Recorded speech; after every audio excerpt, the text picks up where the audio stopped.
In Staying on the Road today, I'm going to discuss the RV slide topper fabric, when to replace it, what to watch for, and why it matters. And then in quick tips, I'm going to discuss the flare tight seal for that emergency flare fitting repair.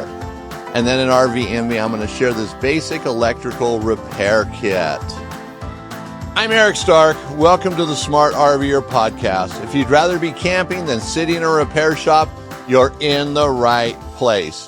Every episode, I walk you through practical DIY maintenance and repairs to keep you on the road. Welcome back, Smart RVers. Today is episode 200, so let's just jump right into it. Now, I do want to throw out this quick reminder. We're coming to the end of winter time in most regions of the United States. Now, you have to do this based on your region and freezing temperatures, but it's probably time to de-winterize your RV and really getting it ready for spring. So if you're at that point, get that RV antifreeze out of there. You know, if you've used air, that's not so bad, but get the RV antifreeze out of there. Get it out of those lines and get fresh water back in there. Remind everybody that this podcast is available on all the podcast channels, Apple Tunes, Spotify, all of them. And also, this podcast is recorded as a video as well and put on YouTube. So you can have just the audio version on YouTube or the video version. Both of them are there. So check that out. That's just a nice reminder that we're everywhere. Isn't that great to be everywhere? The modern world we live in. All right, so let's jump right into Staying on the Road. We're going to talk about the RV slide topper fabrics, also known as slide out awning fabrics. So when to replace it, what to watch for, and why it matters. Now, I'm talking today about something a lot of RVers don't pay attention to. Slide out fabrics, they can start falling apart, failing, not working as well. But we just don't always pay attention to it because it's up high. We don't see it. It's kind of an out of sight, out of mind type thing. Or maybe when the slide room's out, we glance up. Yep, fabric's still there. We're good.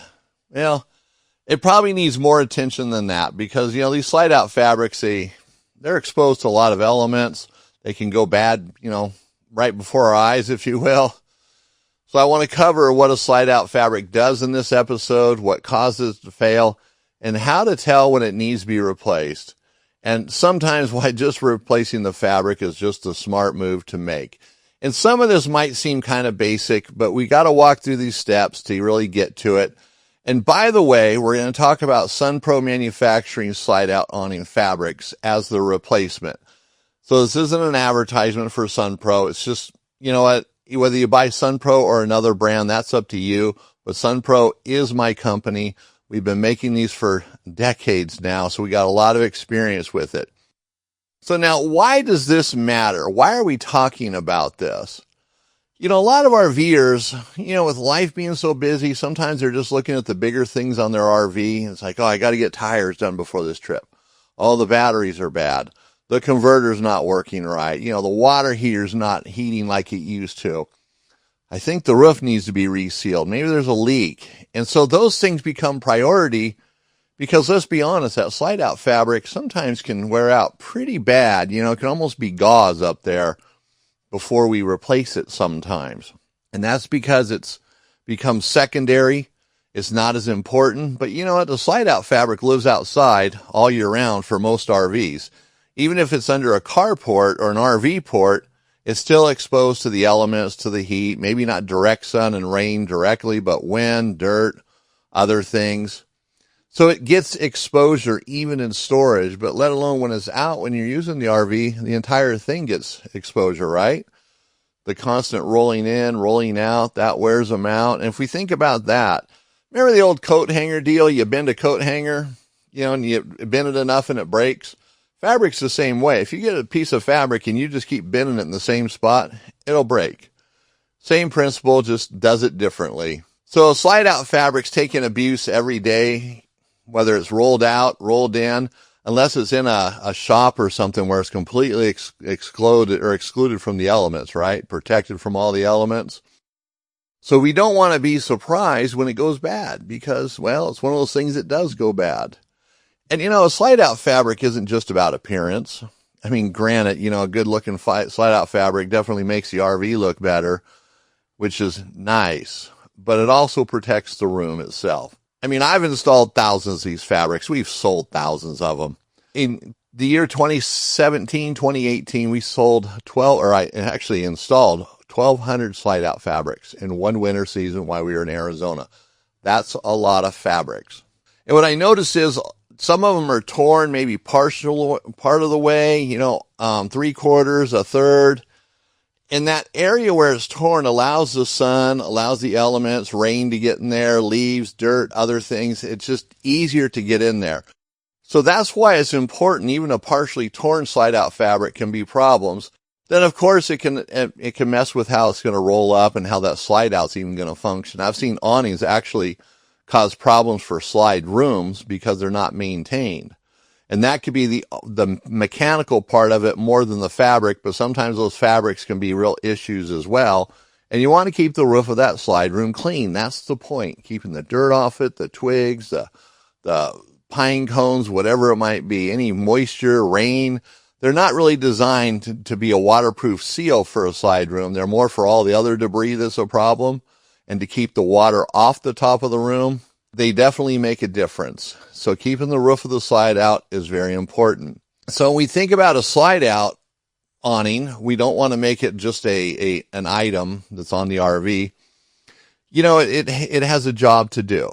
It's not just there for our visual pleasure, right? It's performing a function.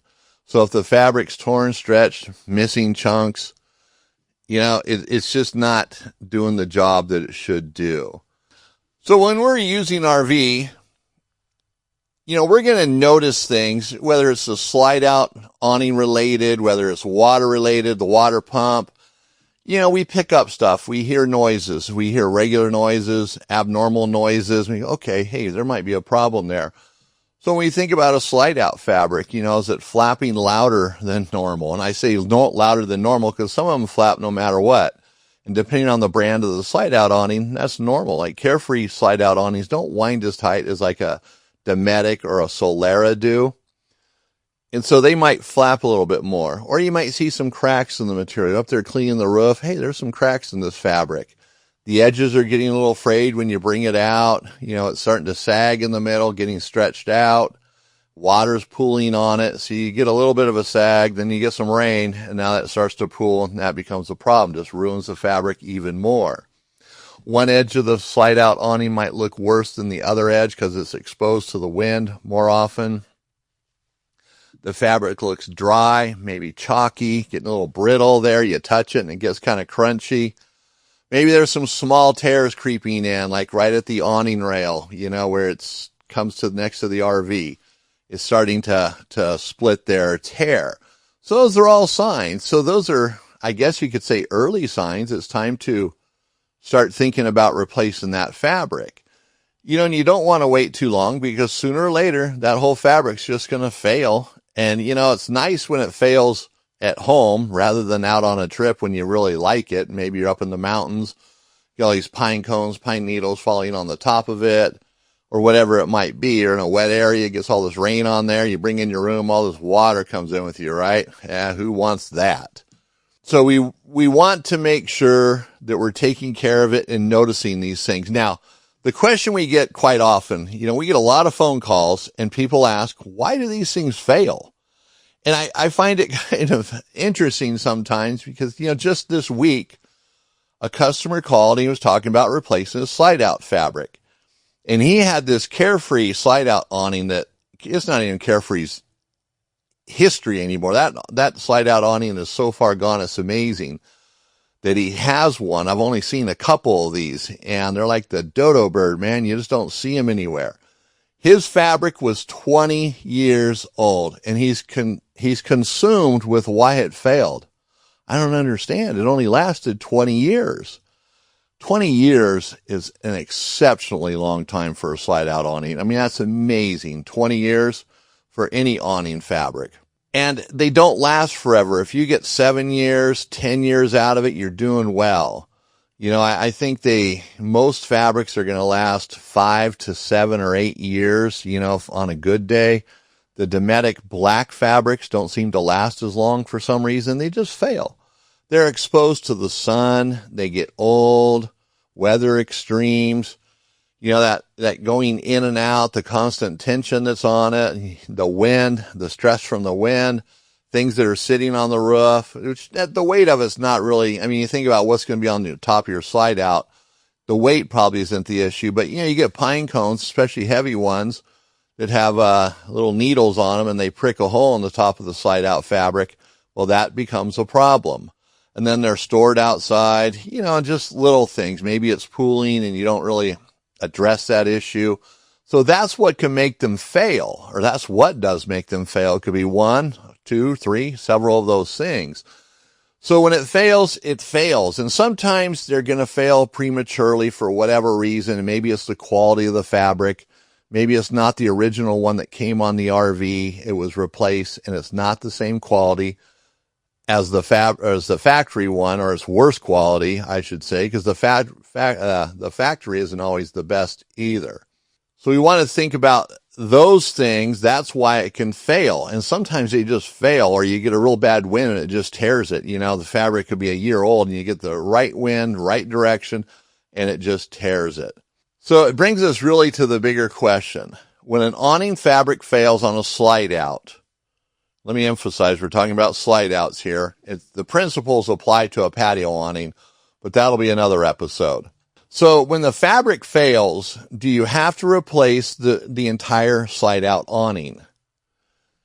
99% of the time, no.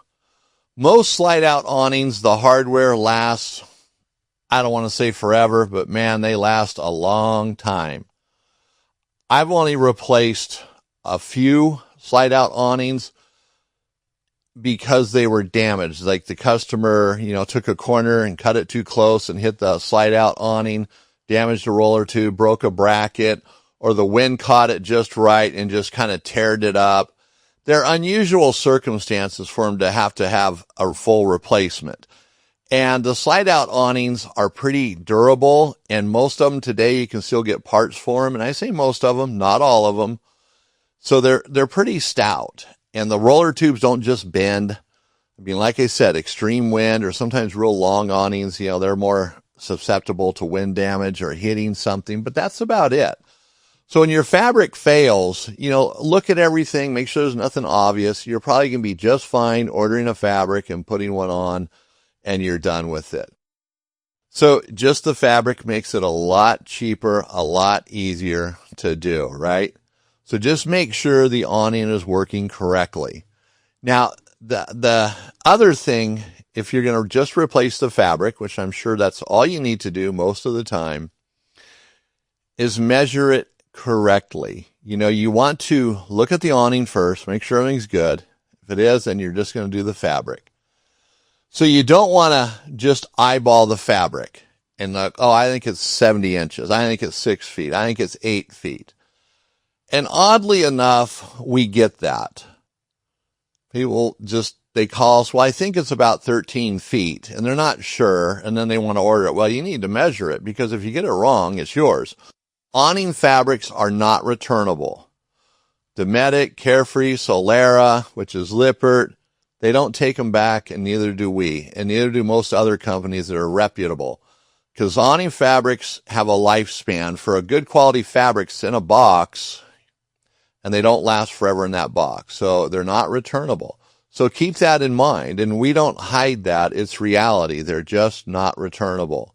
We've tried it, and we get them back, and we just throw them in the trash because they get pinholes in them from being folded up. So keep that in mind. Now, it doesn't mean you have to panic about that and worry about getting a fabric and it's going to have pinholes right out of the box. Very, very, very rarely happens. But measure correctly. That's really the point I was making there. I got a little sidetracked, like I do so often, go down a different road. And so you get a tape measure, you go up on the roof, and you're going to measure the length of the fabric. That's what we call it, the long measurement, and just the fabric. We don't want the measurement of the room. We don't need to know how far out the room goes. We don't need to know the size of the hardware. Just that one measurement. And I say it that way because quite often, some companies have you jump through all these hoops. They want you to measure maybe the room, then add 3 inches to it, measure this, take off 6, measure that, add 6, do this and take off 1.5 inches. Just measure the fabric. And if there's no fabric, you measure the available space on the roller tube. And I say that because on, let's say, a Dometic slide-out awning, even a Solera, they have caps on the end of the roller tube, and they take up about 1 inch, 1/2 inch on each side. So you wouldn't want the fabric to go over the cap. You want it inside of the cap. So if you measure the available space between the 2 caps or the available space on the roller tube, then we can tell you what size you need. And typically we'd have you take 1 inch off of each side. That's if you don't have a fabric. But if you have a fabric, just measure the long measurement. That's all you need to do. Now, another thing that comes up quite a bit too is the type of slide-out awning you have. I don't want to sound cavalier or like it doesn't matter, but it really doesn't matter. Like, who cares? It's not that bad. But my point is, slide-out awnings, especially Carefree, their ecosystem, every fabric's the same. It has a small bead, as we call it, and a big bead. Even if you have a Carefree awning, now this is a Carefree slide-out awning. If it has a flexible metal weather shield on it, which there's not a lot of them out there, they take a 1/4 inch bead, which is what we call the big bead. Carefrees are all the same. The only awning, slide-out awning, that makes a difference are the Dometic ones, or A&E, that have a flexible metal weather shield, not a rigid metal weather shield. And some Dometics have that rigid metal weather shield. It rolls up into it. The cover's out on the end of the slide out, or on the side of the slide out, where the flexible is next to the side of the RV. And it's flexible. So when the awning rolls in, or the slide out goes in, the awning rolls up, it rolls up underneath that metal cover. That is the only one that makes a difference because it needs a smaller bead than the 1/4 inch bead. So keep that in mind. That's the only one that makes a difference. Otherwise, they're all the same size beads, same depth of fabric. And the depth of the fabric from the factory, like Carefree, Dometic, Solera, is about 47, 48 inches, depending on the brand. So all of ours are made to that same depth. So in some cases, if your room only comes out of, let's say 17 inches, you're going to have an extra turn or 2, maybe 2.5 on the roller tube. So material will wind up on the roller tube. And what's cool about that is if you don't tell it, it won't know. Those awnings are dumb. So if you know, hey, you got extra material on you, it might not like it if you tell it. So don't tell it, all right? Okay, that sounds kind of silly, but it doesn't matter. The extra material just rolls up. It doesn't change anything on the awning. It doesn't change how it works. Now, there are times where you might say, I don't want that extra material. I think it's going to be easier to install without it. Like your awning only, or your slide room only comes out like 17 inches. And if you call us up and say, hey, Eric, I don't want my fabric to the 47-inch depth. I want it to be made to 30 inches. We can do that. No extra charge. We do that. So you don't have to worry about that. We can make it to the way you want. But remember, when you order it by the length, that's what you're going to get. So if you order 156 inches, you're getting 156 inches. We don't add, subtract. So keep that in mind. It's very easy. And one thing about us, we don't mind the phone calls. And I know that's changing today. Boy, oh boy, customer service is on the decline. It's amazing how bad it's getting.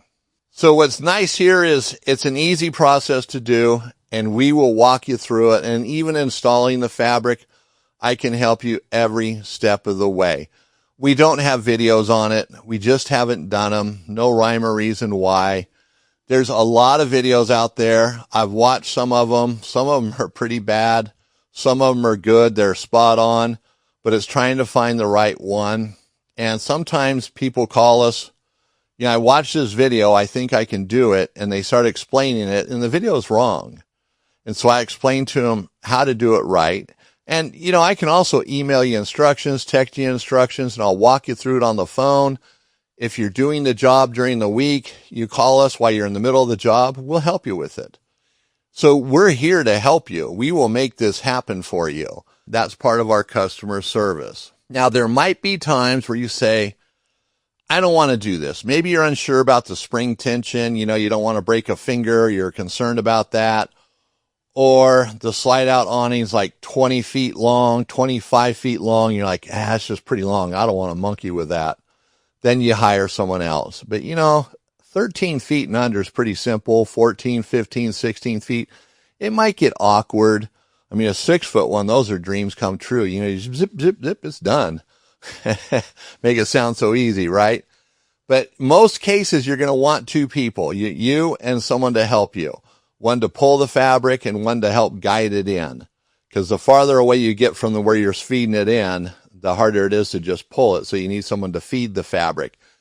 It's real simple. And getting the awning set up to do that, a piece of cake. These things are really easy. And you don't have to take everything apart on them. A lot of times that's what happens. They come all apart and the tension's gone on the springs. I can walk you through it. You never even have to lose the tension on the springs. And hopefully that's what these videos are showing. I know in the past some have showed that, but they're kind of sketchy on how they got there. So like I said, you can call us. We'll walk you through this entire process. We are the experts, man. We know these things inside and out. I mean, how many technicians out there have done 1,200 slide out fabrics in 6 months? Not a whole lot. And I'm not bragging. It just shows what we do. And when we were in Arizona, we sold a ton of awning fabrics. So now just remember there's tension on the spring. So don't underestimate it. Don't think I got this covered. Be cautious of it. People have broken fingers, broken hands because they're not careful. They do things that you don't have to do. They start taking something apart. They're not aware that there's going to be tension on it and it slips out of their hand and maybe it breaks a finger. I mean, I've had my knuckles slapped, but it's only because the awning had serious problems and hard to tell what's going on. Or I was just stupid. I don't know. Either way, just be cautious, but don't let that freak you out like you can't do it. So I hope that explains it in a pretty simple terms. And like I said, SunPro MFG, if you go to the website, the slide out fabrics are there. And I'm also going to put a coupon code in the description of this podcast.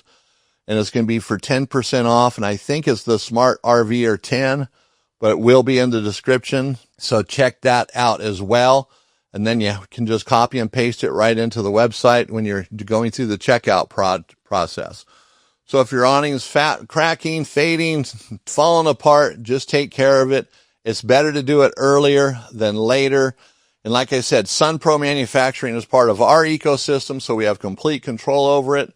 And while you're on the website, look around. We've been adding more products to it that line up with what we're talking about on the show.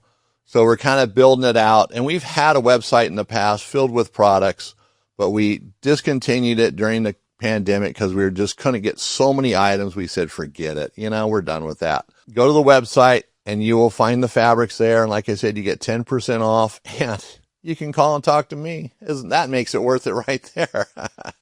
Some of you probably, oh man, listen to this guy. What a fool. All right. So we're just having some fun here, everybody.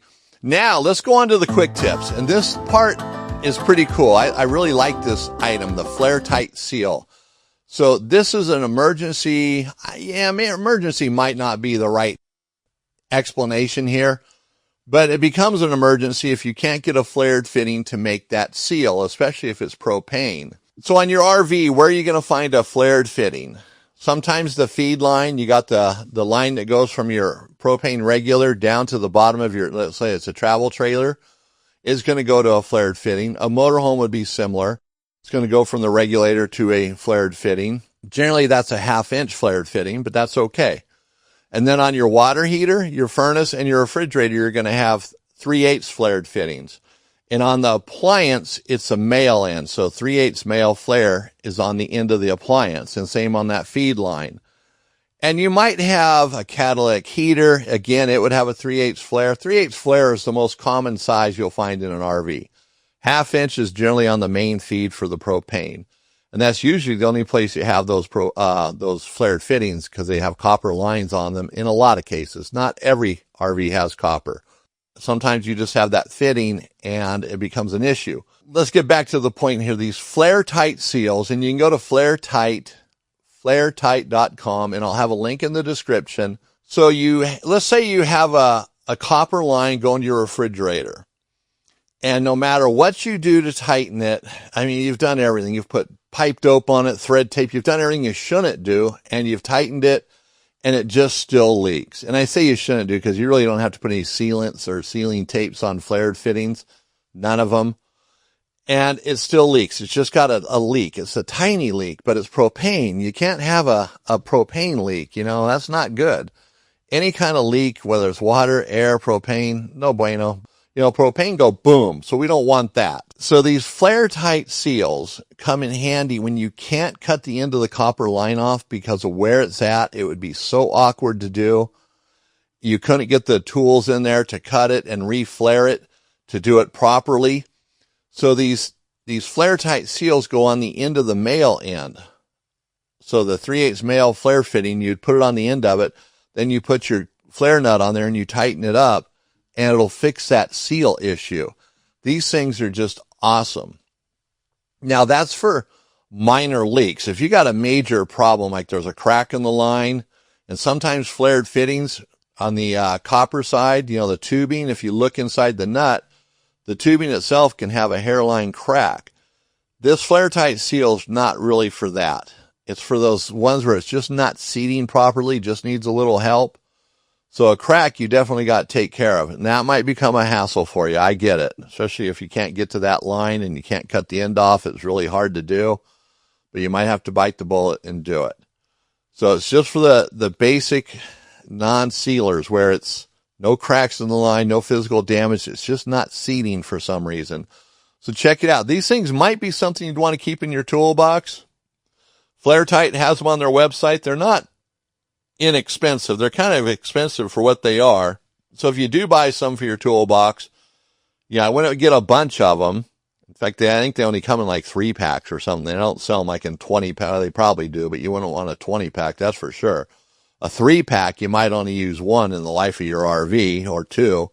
That's what I mean. It's not an everyday thing, but when you need it, you need it. And so if you keep one in your toolbox, just make sure it's not going to get crushed and ruined by the time you go to use it. You know, you're out on the road and I can fix this and, oh man, this thing's ruined, you know. But having it on hand, that can be a lifesaver for you. So that's going to be in our description, in the description, flaretight.com. So check that out when you have some time and think about whether you want them in your toolbox or not. Now let's get to RV Envy and let's talk about this electrical repair kit I put together. So there is nothing like life-changing about this. It's a crimper, a wire stripper, and a multimeter. And the reason why I put it together in a kit is because all three of these items are what I use. So right now, I replaced my wire stripper and crimper with the ones that are in this kit. These things work really nice. I like it, especially like the crimper. It's easy to use. It doesn't break the terminals like mine does. It has a tendency of ruining the terminals, so you have to be very careful with it. But I like the style of it because it's long and you can get it into tight places, although it has a wire cutter on the end of it. So you got to make sure you're not cutting a wire while you're crimping something, right? If you've done that, you know what I'm talking about. If you haven't done it, you'll find out soon enough. But always make sure there's no wires behind it as you're crimping something in a tight place. And it's easy to get in there. Some crimpers, you know, the inexpensive ones, they got a yellow handle on them. They're kind of big and clunky. I hate them. They might work okay, but sometimes they're just really awkward to get into tight places or even not so tight places. That's why I like these longer ones. And then the wire strippers, just having good wire strippers that will strip the wire the way it's supposed to is nice. And they do wear out if you're using it a lot. And then the multimeter. This is the exact same multimeter I use here, not all the time. I have two different ones. I bounce back and forth depending on where I'm at, what I'm doing. And they do the same functionality. It's just where I'm at in the building, or, you know, if I'm inside, I'll have the multimeter that's in the kit. But that multimeter is the same one. I have two of them at home, one in my shop and one that's in my go bag for my RV, or if I go off-roading. I have an impact, so I can change tires real easy.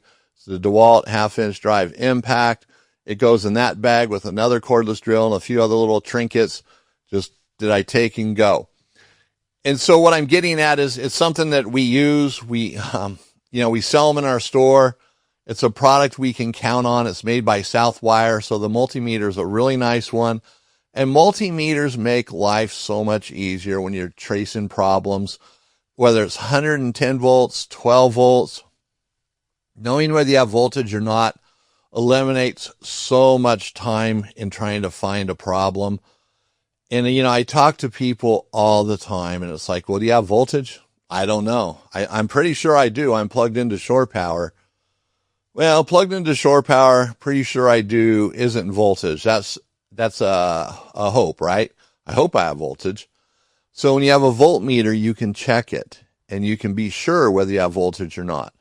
I think recently a customer bought his RV and ended up in the shop, and he replaced the slide out switch. But it didn't work after he put the switch in. So he thought it was what he did, right? It probably ended up being that because he grounded out the hot wire and didn't realize it. But the way he wired the switch in was fine. It's just during that process, he probably shorted the fuse because it didn't have voltage, and he never checked it for voltage. He just assumed, why wouldn't it have voltage? I'm plugged into shore power. Well, his assumption was wrong because there was a blown fuse. So if he had a voltmeter and he checked for power, he would have seen he didn't have power, and he could have changed the trajectory of trying to solve this problem. It's just, that's it. When you don't have the experience, you don't know this stuff. It's sometimes you don't think about it. But thinking about it's important. And voltage, you got to know whether you have voltage or not. It saves so much time. And I know sometimes it's a hassle. Like, I got to get my meter. I got to do this. I got to do that. It's kind of hard to get to this. But it rules everything out. Okay? So the voltmeter, it's a must-have. Now, you might look at this toolkit. It's on SunPro Manufacturing. You might say, hey, you know what? That's cool, but I got this stuff, or I can get it on my own. And that's fine, too. I'm just putting it out there. It's available. It's what we use. We know it works, right? It's tried and tested. Go ahead and go to SunPro again, as I said, and check out other products we have that I've talked about on the podcast. Check out the slide out awning fabrics. Even if you don't need one today, take a look, get an idea what they cost so you know what's involved. You're going to need one sooner or later, and see what other stuff we have there. Then also share the podcast with others. Let other people know about it. We really appreciate that. We love to hear people sharing it, hear about that, experiences. If you have questions, like I said, call me. Phone number, the contact information will be in the description of the podcast. All right, so that's bringing us closer to the end here, everyone. So next episode is going to be 201, and I'm going to talk about a holding tank product that I think is going to change everything. Like, we're waiting for it to come in right now. We've got a couple pallets coming. We're going in deep on this. We'll be the only company in the United States selling it. So I'm going to talk about it. I'm not going to say the name yet. I'm saving it. Going to build some anticipation here, right? So that's going to be in 2 weeks on episode number 201. And then after that, episode 202, I'm going to talk about another product that, again, we will be the only one in the United States selling it. And this product is going to be awesome. And it's for the fresh water system. I'll put a little teaser out there. It's going to be awesome. So I'm getting ahead now. Now we're at episode 203. Wow. All right, making progress today. So here we are. We're coming to the end of the show. All right, that's going to do it for today's episode of the Smart RVer podcast. Thanks for listening. I'm Eric Stark, and if you'd rather be camping than sitting in a repair shop, you're in the right place. Until next time, take care of the little things and enjoy the trip.